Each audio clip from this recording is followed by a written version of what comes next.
Yo, what's up mga kaisda? So karon magpakaunay ko sa akong mga alagang isda na diri sa likod.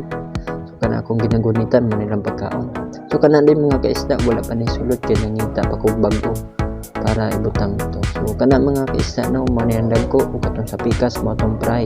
So karon mga kaisda no, nanapog ko para magpakaon sa akong mga alagang isda.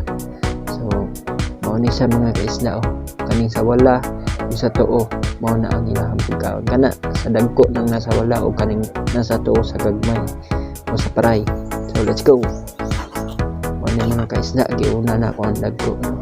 Hinahinay lang o gamay ra akong pagkaon para dili sila ma-over feeding. Mora na yung sikreto. O kaning mga kaisda no, nagkaon na dyan sila og sugod mo ning gagmay o paray o katong sa pikas mo itong jubing na mga ng mga kaisda.